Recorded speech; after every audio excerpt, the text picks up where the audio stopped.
네, 김영환입니다. 같이 말씀 묵상하겠습니다.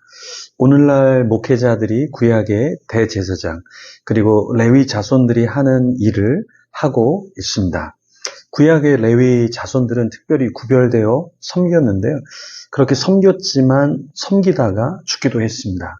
왜 죽었을까요? 잘못 성물을 만지다가 죽게 되었습니다. 오늘날 목회자들은 왜 성직을 그만두게 될까요? 영적으로 어떻게 하면 죽게 될까요? 여러 가지 요인이 있지만 스캔들이나 재정횡령, 거짓말, 또 교만, 여러 가지 또 설교 표절 이런 것들로 인해서 더 이상 섬기지 못하는 경우들이 있습니다. 자, 성물을 만지다가 구약의 레위인들이 죽었잖아요. 그런데 오늘날 성직자들도 하나님이 보시기에 건드려서는 안 되는 것을 잘못 건들다가 그렇게 죽어가게 된다라는 것입니다. 자, 오늘 민수기 4장은 레위 자손이 성막에서 수행하는 임무에 대해서 구체적으로 설명하는 장이에요. 특히 레위 지파의 이 세 가족인 고앗 자손, 게르손 자손, 무라리 자손이 맡은 직무를 다루고 있습니다. 그런데 이 똑같은 레위인들이 있지만 사실은 고앗 자손과 게르손과 무라리 이 자손들은 맡는 직무가 서로 조금씩 달랐습니다. 다른 역할을 맡아서 성막을 섬겼죠. 그 내용을 오늘 살펴볼 텐데요. 고앗 자손은 어떠한 직무를 감당했을까요?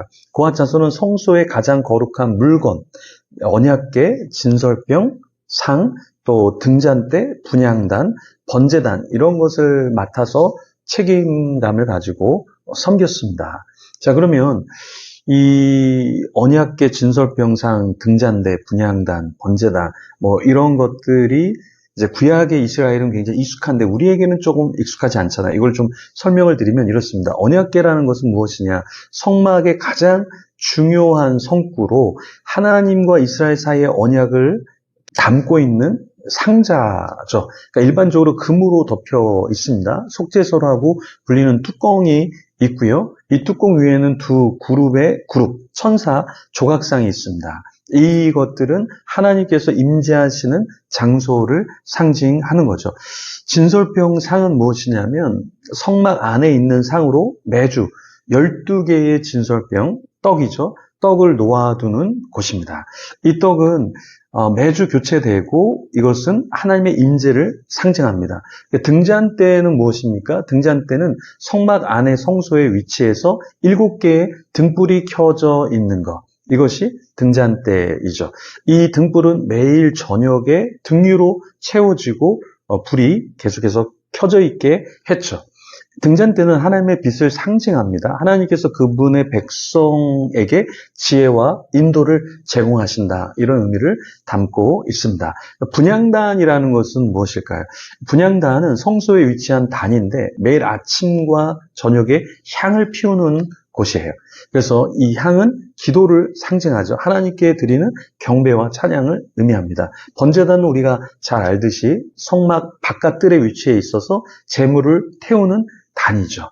그래서 이 번제단 위에서 번제, 희생제 그리고 다른 제물들이 하나님께 올려졌습니다. 자, 우리 풍능교회는 번제단 식사라는 것을 해요. 그래서 5주째가 있으면 번제단 식사를 합니다. 밖에 나가서 고기를 구워 먹죠.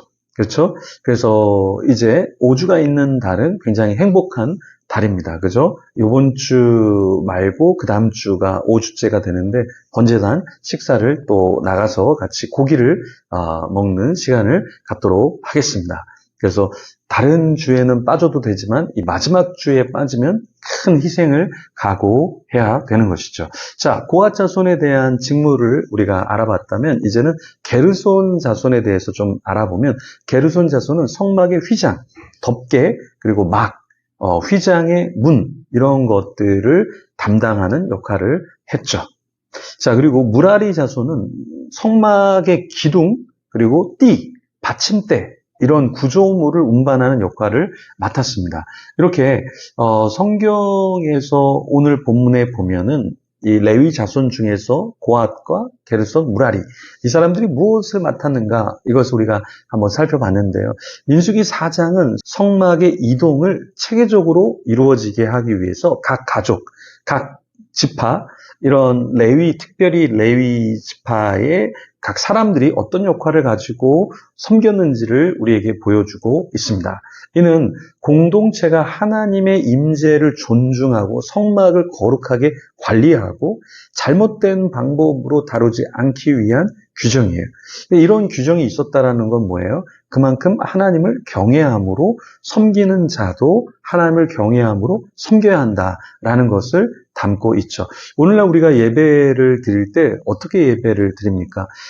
주일날 예배를 드리지만 사실은 토요일날 우리가 좀 일찍 자야 돼요. 그러니까 토요일날 너무 친구들을 만나고 사람들을 만나고 피곤할 정도로 몸을 만들어서 예배를 드리다가 예배 시간에 졸고 집중하지 못하는 것은 또 합당하지 않겠죠. 하나님은 이렇게 성물, 어떤 하나님의 기구를 다루는 것도 굉장히 존중하고 조심해야 된다 말씀하는데 오늘날 우리가 이런 기구, 어떠한 성물을 다루진 않잖아요. 하지만 우리가 예배에 있어서는 우리의 가장 중요한 것을 드리고 또 잘 준비해서 드려야 한다라는 것입니다. 그러니까 주일날을 다른 것과 우리가 바꿔치기 해서는 안 된다라는 거예요.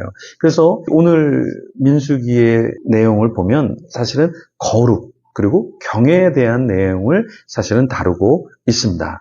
그러니까 고핫 자손이 성소의 물건을 직접 만지지 못하게 한 규정은 하나님의 거룩성 그리고 하나님을 경외함 이것에 있어서 어떤 선이 필요하다라는 것을 말씀하고 있는 거예요. 우리가 친해지면 어떻습니까? 선이 없어지는 게 문제잖아요. 근데 우리가 신앙생활하면 하나님과 나와의 선도 없는 경우가 있어요. 그리고 오늘 본문에는 역할 분담이라는 것, 그리고 공동체를 어떻게 세워가는가, 이 부분을 사실은 좀 다루고 있습니다. 그러니까 레위 지파지만 그 지파 안에도 각각의 역할이 주어졌죠. 역할 분담이 있었다라는 거예요. 그래서 교회라는 공동체도 늘 한 사람만이 역할을 감당하고 나머지는 다 쉬는 게 아니라 각각의 사람들이 맡은 역할이 있다라는 겁니다. 그러면 여러분은 오늘 민수기 4장을 묵상하면서 나에게 주어진 역할은 무엇일까? 나는 어떤 역할을 감당해야 될까? 그러니까 교회에서 시험에 들면 실족하면 어떤 반응이 나오냐면 아무것도 하고 싶지가 않아요. 아무것도 섬기고 싶지 않아. 그렇죠? 그런데 하나님의 은혜를 받은 자는 자신에게 주어진 역할이 무엇인가 이것을 고민하고 하나님께 열매를 올려드리려고 한다라는 것입니다. 그래서 여러분 누가 짊어지어진 짐은 무거워요. 그런데 내가 하나님께 드리고자 하는 그 역할, 그 짐은 가볍고 굉장히 기쁜 거예요. 그렇죠? 그래서 어떤 분들이 저한테 피곤하지 않냐, 지치지 않냐 그러는데 저는 누가 시켜서 하는 일은 없습니다. 거의 없습니다.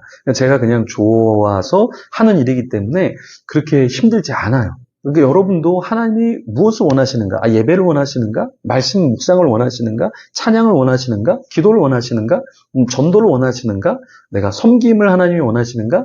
그것을 알고 스스로 섬기면 이거보다 더 행복한 것은 없다.